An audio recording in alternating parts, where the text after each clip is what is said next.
आप लोग जितने लोग भी यहाँ बैठे हुए हैं, स्टार्टिंग में थोड़ा आप लोगों को हो सकता है बोरिंग सा लगे बहुत, क्योंकि आदमी के अंदर इतना जिज्ञासा होता है कि जल्दी से जल्दी चाहता है चीज़ों को सीख ले, जान ले। थोड़ा पैसेंस रखना पड़ेगा, क्योंकि मैं जो शुरू कर रहा हूँ वो बहुत छोटे लेवल से स्टार्ट कर रहा हूँ, बहुत मतलब पूरा स्टार्टिंग से।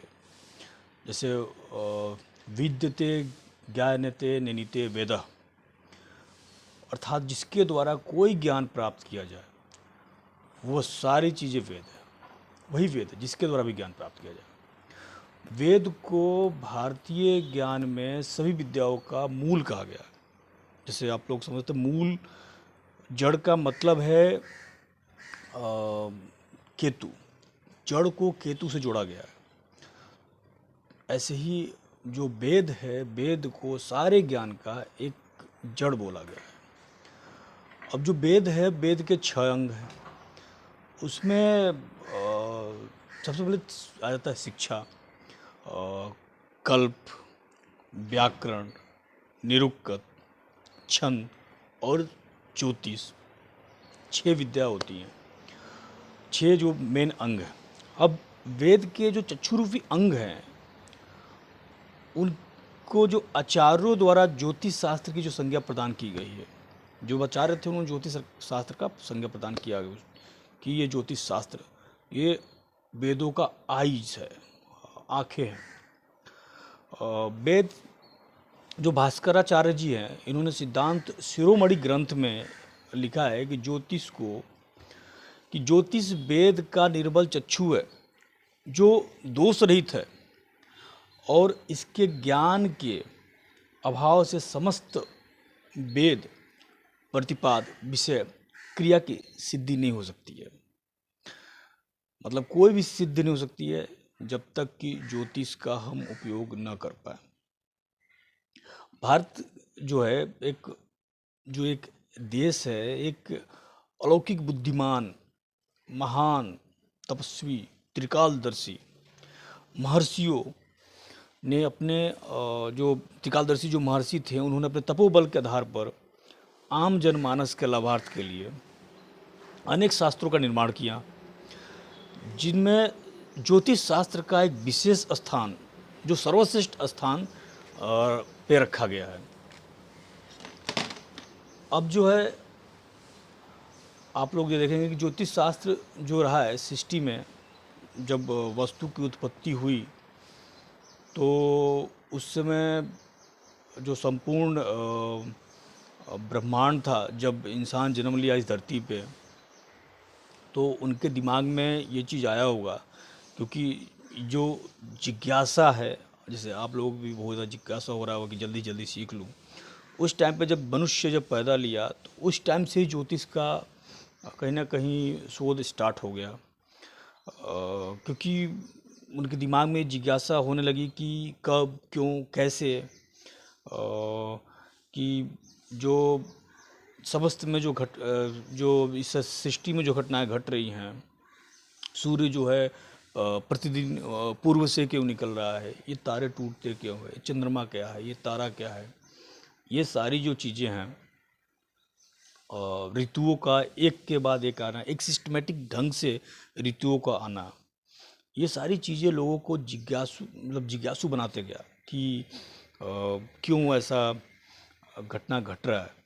तो इस चीज़ को ढूंढने के लिए, पता करने के लिए ज्योतिष शास्त्र जैसे विषय का निर्माण होना स्टार्ट हो गया, शुरू हो गया। और इसको एक काल नियमक जो है ना, काल मतलब काल बोला गया है शनि को, और एक काल नियमक होने के कारण इसे काल शास्त्र भी कहा जाता है ज्योतिष शास्त्र के साथ साथ। जैसे आप सभी लोगों को पता होगा, काल नियमक जो काल शास्त्र कहा गया है। ज्योतिष शास्त्र में जो है ज्योतिष की परिभाषा देते हुए कहा गया है कि ज्योतिषाम सूर्य आदि ग्रहणाम बोधकम शास्त्रम। कहा गया है कि सूर्य आदि ग्रह और काल को बोध कराने वाला शास्त्र ज्योतिष शास्त्र कहलाता है, जिसके अंतर्गत नक्षत्र, ग्रह, गोचर जो है, उदय, सूर्य का उदय, चंद्रमा का उदय, धूमकेतु, ग्रहों का परिभ्रमण, जो मानव जीवन पे जो भी इफ़ेक्ट पड़ रहा था, वो इलू वो जो उस समय के जो ऋषि मुनि थे, जो विद्वान थे, वो ज्योतिर्विज्ञान को जो है, इसको ज्योतिर्विज्ञान भी बोला गया है, ज्योतिष विज्ञान भी बोला गया है। तो ज्योतिर्विज्ञान के खोज में लगे रहें और ढूंढ ढूंढ के हमारे लाइफ में हमारे को आज सब कुछ जो मिला है उन्हीं की देन है। आज के डेट में भले ही कोई ज्योतिषी, बहुत सारे ज्योतिषी हैं जो एक दो किताब पढ़ते ही खुद को इतना बड़ा ज्योतिषी समझने लगते हैं कि दूसरे ज्योतिषी जो बहुत पुराने टाइम में जिन्होंने बहुत गणना करके जो ज्योतिष के बारे में लिखा होगा, उसको वो लोग नकारना शुरू कर देते हैं कि नहीं, ये सब कुछ वो जो ज्योतिषी बताए हैं वो गलत है, मैं बता रहा हूँ वही सही है। तो ये सारी जो चीज़ें हैं वो चीज़ नहीं होनी चाहिए। जैसे कि एग्जांपल दूंगा, जैसे शादी को लेकर के बात करते हैं कि मैं कुंडली मिलान करता हूँ, मूल जो है अष्टकुंड मिलान जो है मिलान करना कोई ज़रूरी नहीं है। कुछ वो लोग बोलते हैं कि मूल में पैदा हुआ तो कुछ फ़र्क नहीं पड़ता है। हर चीज़ का फ़र्क पड़ता है। लोगों ने बहुत मेहनत किया है, बहुत मेहनत के बाद ये सारी चीज़ें बनाई हैं, और आपको तब फ़र्क पड़ेगा और आपको तब पता चलेगा जब आप इसमें डीप स्टडी करेंगे। जब आपको पता चलेगा कि आप काफ़ी स्टडी करने के बाद, जब आप लोगों पे देखने के बाद, क्योंकि आप सिर्फ थोड़ी सी अध्ययन करके और किसी चीज़ को बाइकआउट नहीं कर सकते हैं कि नहीं वो गलत है। हम 3 गुण 5 गुण मिलता है फिर भी शादी करा देते हैं, शादी चल रही है, ऐसा नहीं है। कहीं ना कहीं अष्टकूट मिलान का बहुत बड़ा योग है। तो ऐसे ही आज के डेट में जो ज्योतिषी आए हुए हैं अपने आप को बहुत बड़ा तीसमार खान दिखाने की कोशिश कर रहे हैं। शनि को लेकर के लोग बहुत भ्रांतियाँ फैला रखे हैं। शनि स्टोरेज का कारक ग्रह है, तो अगर एक जगह स्टोरेज का कारक ग्रह है, शनि खराब रिजल्ट दे रहा है, तो ऐसा नहीं कि दूसरा जगह जा कर के वो स्टोरेज का कारक ग्रह वो अच्छा रिजल्ट देने लगेगा। पहली चीज़ समझना पड़ेगा कि आपको स्टोरेज होते कितने प्रकार के हैं, स्टोरेज है कौन, अच्छा स्टोरेज कौन सा है, ख़राब स्टोरेज कौन सा है, ये सब चीज़ें पहले आपको डीप पढ़ना पड़ेगा, तब जा कर के आपको चीज़ें समझ में ज्योतिष का सबसे पहले जो उपयोग जो शुरू हुआ था, जैसे आप लोगों को भी मैं बताया हूँ कि मुहूर्त के लिए यूज करते थे। सबसे पहले जो यूज करते थे वो मुहूर्त के लिए सबसे ज़्यादा यूज होता था। उसमें जो है मुहूर्त के लिए वो कि किस मुहूर्त में कौन सा काम किया जाए, किस मुहूर्त में कौन सा काम सफल होगा, उसके लिए उन्होंने 5 अंग बनाए। और 5 अंग में जो है उन्होंने पंचांग बनाया, उसको 5 अंग बोलते हैं। तो जिसमें तिथि, नक्षत्र, वार, योग, करण, तो उसमें जो है ना, जैसे तिथि बनाया उन्होंने, तो तिथि जो सूर्य एवं चंद्रमा के जो 12 अंशात्मक गत्यंतर जो होते हैं ना, तिथि कहते हैं उसको। जो चंद्रमा और सूर्य के जो 12 घर में जो स्थिति होती है, 12 भाव में, उसके हिसाब से हम वो तिथि को निकालते हैं। अब जो नक्षत्र है, नक्षत्र नक्षरितिति नक्षत्रम, जैसे अर्थात जो चलता नहीं यानी स्थिर है, उसका नाम नक्षत्र है। अब ये जो है ये अश्विनी आदि से रेवती पर्यंत 27 नक्षत्र होते हैं, और एक 28वां नक्षत्र होता है अभिजीत नक्षत्र, उसको भी लेते हैं। उसके साथ साथ देखेंगे वो एक वार, तीसरा जो वार होता है, रविवार से शनिवार तक सप्तवार को हमने लिया हुआ है पंचांग में। विदेशों में जो दिन का शुरुआत होता है वो सोमवार से काउंट करते हैं, सोमवार से स्टार्ट करते हैं, ऐसे बुक्स में भी लिखा हुआ है अच्छे से। बट हमारे जो ज्योतिष की विद्याएं हैं, बुक्स हैं, उसमें लिखा हुआ है कि हमारा जो दिन का शुरुआत सूर्य से होता है, और सूर्य का जो पहला दिन वो रविवार। तो हमारा वीकेंड, हमारे ज्योतिष के हिसाब से वीकेंड हमारा रविवार नहीं होता है। आप लोगों को मैं बता दूं कि वीकेंड हमारा जो है वो शनिवार होता है, रविवार हमारा वीक का स्टार्टिंग होता है, रविवार से ही सब कुछ हमारा शुरुआत होता है। बट विदेशों का कल्चर हम फॉलो कर रहे हैं बहुत हद तक, तो हम सोमवार से चीज़ों को, दिन को स्टार्ट करते, शुरू करते हैं, उसको काउंट करते हैं। ऐसे योग को अगर देखें तो योग जो होते हैं 27 योग भी होते हैं। विश्वकुंभा से लेकर के वैधृति तक 27 योगों को माना गया है। ऐसे ही आप लोगों को बता दूं कि करण भी जैसे करण होता है, जो तिथि का जो आधा भाग होता है उसी को करण कहते हैं। उसको बोला गया तीर्थ अर्धम करणम। कुल करणों की जो संख्या होती है वो टोटल 11 होती है। तो ये 5 अंगों को मिला करके हम एक मुहूर्त निकालते हैं। उसके साथ साथ हम कुंडली में ये भी देखते हैं कि उस जिस मुहूर्त में हम काम करने जा रहे हैं वो मुहूर्त अच्छा है कि गलत है, उसके लिए हमें कुंडली को देखने की भी ज़रूरत पड़ती है कि उस समय गोचर और उस समय कौन सा लग्न उदय हो रहा है, वो सारी चीज़ें भी देखनी पड़ती है। तब जा कर के एक सही रिजल्ट मिल पाता है कि हमें उस काम को उस समय करना चाहिए या नहीं करना चाहिए। अब हम मुहूर्त को अगर हम स्टार्ट कर दिए बट उस समय कुछ ऐसा काम कर रहे हैं जो परमानेंट काम है और गलत लग्न में स्टार्ट कर दिए हैं, वो भी आपको कहीं ना कहीं बहुत प्रॉब्लम समस्या देना स्टार्ट कर देगा। वो आपका काम या तो चल नहीं पाएगा, रुक जाएगा, कुछ तो प्रॉब्लम आ जाएगी। अब जैसे मान लीजिए अब घर ही बनवाने जा रहे हैं तो घर में जो मुहूर्त निकालते हैं तो नींव देने के टाइम पे जो मुहूर्त होता है वो बिल्कुल अलग होता है, और जो मुहूर्त जब गृह प्रवेश का देते हैं वो बिल्कुल अलग होता है। वो सारी चीज़ें देखना भी बहुत ज़रूरी होता है। तो मैं आपको एक एक चीज़ें ऐसे धीरे धीरे समझाते जाऊंगा और आपको डीप लेवल तक पढ़ाऊंगा। लंबी वीडियो जाएंगी, थोड़ा टाइम लगेगा, काफ़ी दिन लगेगा, बट एक परफेक्ट आप जो एस्ट्रोलॉजर बन करके आप खुद में अपने आप को एस्ट्रोलॉजर बना लेंगे, परफेक्ट एस्ट्रोलॉजर हो जाएंगे। अपनी खुद की कुंडली खुद से देख लेंगे और कोई चार्ज नहीं, कोई एकदम फ्री रहेगा आप लोगों के लिए। जैसे हमारे जो विद्यार्थीगण बैठे हुए हैं यहाँ पे सुन रहे हैं, इनको पहले ही बोल रखा हूँ कि आराम से सुनते रहिए, बस चुपचाप, आपको सब कुछ ऑटोमेटिक समझ में आने लगेगा। अब उस सब चीज़ों में हम देखेंगे एक बार कि तिथि जो है, तिथि के बारे में पहले एक बार आपको बता देता हूँ कि मेन तिथि है, मुहूर्त का मेन स्टार्टिंग तिथि से ही होता है।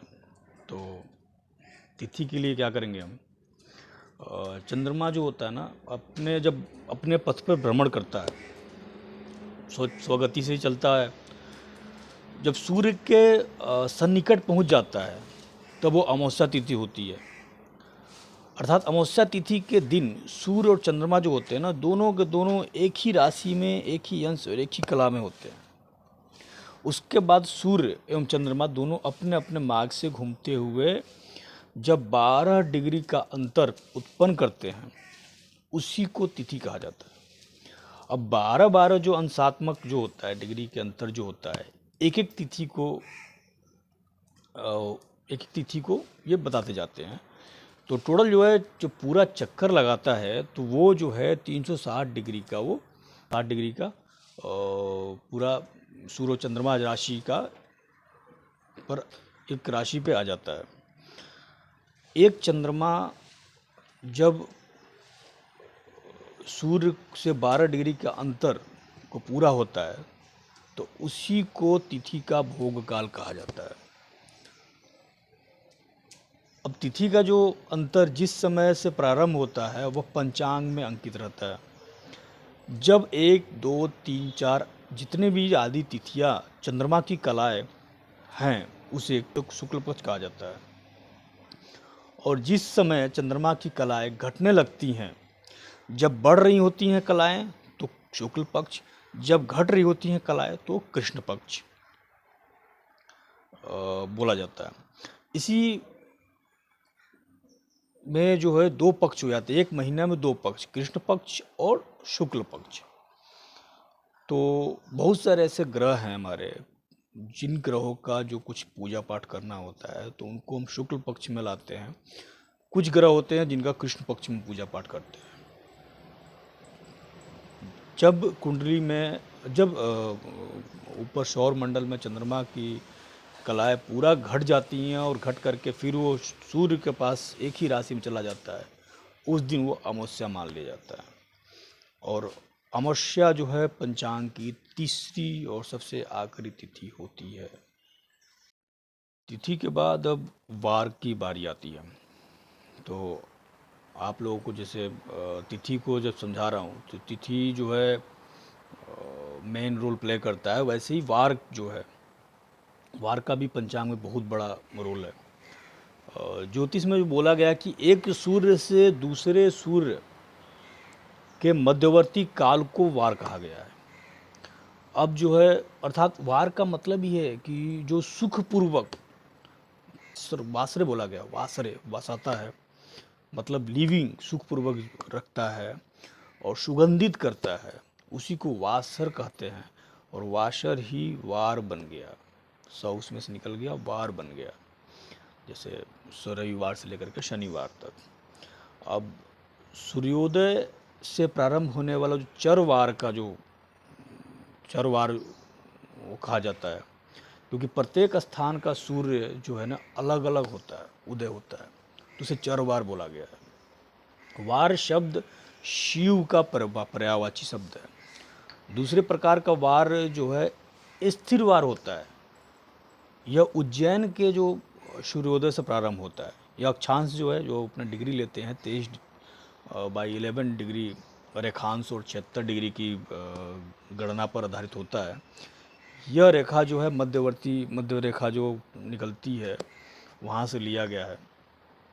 ये जो है लंका से गुजरती है और इसी को वार कहते हैं। ये स्थिर वार है। एक चर वार है जो पूरे वर्ल्ड को लेकर के निकालते हैं हम, और एक स्थिर वार है जो हमारे एक उज्जैन से लिया गया है। इस प्रकार देखा जाए तो वार का जो प्रारंभ होता है, अपने यहाँ जो वार लिया गया है टाइमिंग, वो 6:27 से मैक्सिमम एक फिक्स माना गया, स्थिर वार माना गया, जिस समय से स्टार्ट होता है। अब 1 डिग्री का अंतर स्थान में 4 मिनट का अंतर दे देता है। अब सूर्य का जो 1 डिग्री, आप अगर लॉन्गिट्यूड लैटिट्यूड में आप जब 1 डिग्री का आप डिफरेंस लेंगे तो 4 मिनट का अंतर आ जाता है सूर्य के काम में, सूर्य के उदय में। रविवार को सूर्यवार भी बोला जाता था, अर्थात रविवार सूर्यवार बात एक ही है। इसके बाद की जो अन्य ग्रह के जो क्रम आते हैं, एक अहोरात्र अर्थात एक दिन रात में 24 होरा होता है। अब सूर्योदय के समय जिस ग्रह की होरा होती है, उस दिन जो है उस ग्रह का दिन होता है, उस दिन मतलब वार होता है। और वार को इस प्रकार से अगर आप समझना चाहें तो जब किसी वस्तु का निरीक्षण होता है तब सर्वप्रथम जो उत्कृष्ट पर ही दृष्टि पड़ती है। सबसे पहले जिस पे दृष्टि पड़ती है वो जो स्वयं सिद्ध नियम के अनुसार अपने जो ऋषि मुनियों ने दृष्टि सर्वप्रथम सूर्य पर पड़ी, इसलिए पहला वार सूर्य का निश्चय हुआ। उसके बाद चंद्रमा पर पड़ी तो उन्होंने इसलिए दूसरा वार जो उन्होंने चंद्रमा पर रख दिया। चंद्रमा को सोम भी कहते हैं, इसलिए उन्होंने सोमवार भी कह दिया। सूर्य कक्षा से नीचे चौथी जो चंद्र कक्षा में है, उसमें 4-4 कक्षाओं के वार निश्चित किए गए। एक दृष्टि से चंद्रमा से चौथी कक्षा मंगल की है, अतः तीसरा मंगलवार हुआ, क्योंकि मंगल जो ऑर्बिट्स हैं उस ऑर्बिट्स में चौथी जो है मंगल का है, तो चौथा जो मंगलवार को रख लिया। अब मंगल से चौथी कक्षा बुध की होने के कारण बुधवार रखा गया। बुधवार निश्चित कर दिया, ठीक है बुधवार रहेगा। और जो चौथी कक्षा पर गुरु के होने से गुरुवार, गुरु से चौथी कक्षा शुक्र की होने के कारण शुक्रवार, और शुक्र से चौथी मतलब हर चार जोड़ते जा रहे हैं तो वो 4-4 ग्रह अपने हिसाब से ऑर्बिट्स में आ रहे हैं। तो फोर्थ ऑर्बिट्स में जब शुक्र से फोर्थ ऑर्बिट्स में जब देखते हैं तो शनि पड़ती है, तो शनिवार उसको रख दिया हमने नाम, ऋषि ने रख दिया। अब जो है आप जो है इस वार का जो क्रम है आप इसको आप देखेंगे तो ज्योतिष शास्त्र का यह सिद्धांत संपूर्ण विश्व का एक रूपता के लिए मान्य है। सूर्योदय से वार प्रवृत्ति मानने की स्वीकृति अनेक ग्रंथों में प्राप्त होता है, लेकिन विदेश वाले जो हैं वो आपको सोमवार से ही, मंडे से ही आपका जो वशिष्ठ संहिता के आधार पर यह नियत किया जा सकता है कि वार है आरंभ सूर्य से माना जाना चाहिए, भास्कराचार्य ने इसमें स्पष्ट रूप से कहा है कि भारतीय मान्यता के अनुसार शून्य अक्षांश पर स्थित लंका नगरी में चैत्र शुक्ल पक्ष रविवार के दिन से वार, सप्ताह, मास, वर्ष, युग आदि की प्रवृत्ति हुई। प्रवृत्ति मतलब आरंभ हुआ। ज्योति निबंध नामक ग्रंथ में वार का जो आरंभ है वो सूर्य आदि कालीन से ही माना गया है। अब जो वार है, ये वार का जो संख्या है सावन मान अर्थात पृथ्वी के दिन के अनुसार 7 बार होते हैं। सावन मानेन वार सप्त प्रकृतिता। सावन दिन का अर्थ है क्षितिज का दिन। ठीक है। वार को ख़त्म करने के बाद हम बात करेंगे नक्षत्र के बारे में। तो नक्षत्र है, चंद्रमा का जो नक्षत्र है वो जो है अलग अलग नक्षत्रों में प्रतिमान नक्षत्र वो भ्रमण करते रहता है। तो 12 राशियों को 27 नक्षत्रों में बांटा हुआ है। अब पूर्णिमा में चंद्रमा के परिभ्रमण से जो नक्षत्र पर ही मासों का नक्षत्रादि नामकरण किया गया है कि जब चंद्रमा जिस नक्षत्र में जाएगा उसको उस समय उस नक्षत्र को माना जाएगा। अब जिस पूर्णिमा को चंद्रमा चित्रा नक्षत्र में निकट गया हुआ है वो विशाखा के ऊपर परिभ्रमण करे तो विशाखा मास, और फाल्गुनी के ऊपर नक्षत्र भ्रमण करे तो फाल्गुन मास। मतलब नक्षत्र के आधार पर महीनों का भी नाम रखा हुआ है। ये आपको समझ में आ रही होगी बात आप सभी लोगों को, जो आप लोग बैठे हुए हैं। अब जैसे देखें कि नक्षत्रों के हिसाब से आप लोगों को बता रखा हूँ, जैसे आप लोगों को लिखवाया था जस्ट कि जो अन्नप्राशन कराना है बच्चे को, तो अन्नप्राशन के लिए कुछ नक्षत्र सेलेक्ट करते हैं। तो उनमें बहुत सारे लोगों को ये नहीं पता है कि कुछ ऐसे नक्षत्र हैं जिस नक्षत्र में अगर बच्चे का अन्नप्राशन कराया गया तो वो बच्चा के स्वास्थ्य के लिए बहुत खराब रहेगा। उनमें जैसे अनुराधा नक्षत्र है, सतविसा नक्षत्र है एंड स्वाति नक्षत्र है। इस नक्षत्र में जो बच्चे इस नक्षत्र में जो अन्नप्राशन संस्कार जिस बच्चे का होता है वो बच्चों के लिए बहुत ही खराब माना गया, बहुत ही अशुभ माना गया है। तो इसलिए नक्षत्र का इतना बड़ा इम्पोर्टेंस है कि आप चाहे गंडमूल नक्षत्र हो, चाहे किसी काम को लेकर नक्षत्र हो, आप उसको ना नहीं बोल सकते कि नहीं मैं जो बता रहा वही सही है और बाकी सब गलत है। जैसे मैं तिथियों में बता रहा था कि आपको जैसे रिक्ता तिथि जो होता है वो तिथि जो हमें अवॉइड करना चाहिए। और रिक्ता तिथि मतलब आप लोगों को बता देता हूँ कि रिक्ता तिथि जो होता है वो जैसे 4, 9 और 14, चतुर्थी, नवमी और चतुर्दशी, ये 3 जो तिथि हैं रिक्ता तिथि के अंतर्गत आते हैं। और मैक्सिमम कोशिश करना चाहिए आप लोगों को कि जो ये तिथि पड़े उस टाइम पे आप लोग उस तिथि को अवॉइड करें और अवॉइड करके अपने बाकी कामों को करें।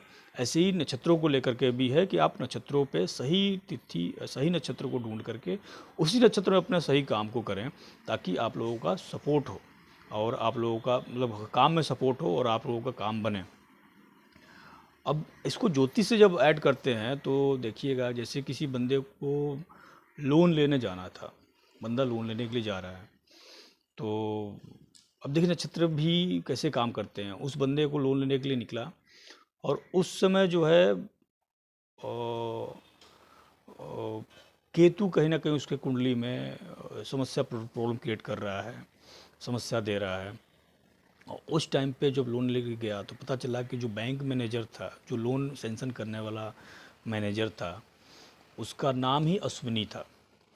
तो वो बंदा बिल्कुल खुश हो गया कि प्रॉब्लम मेरे कुंडली में लोन लेने के लिए केतु ही कर रहे थे।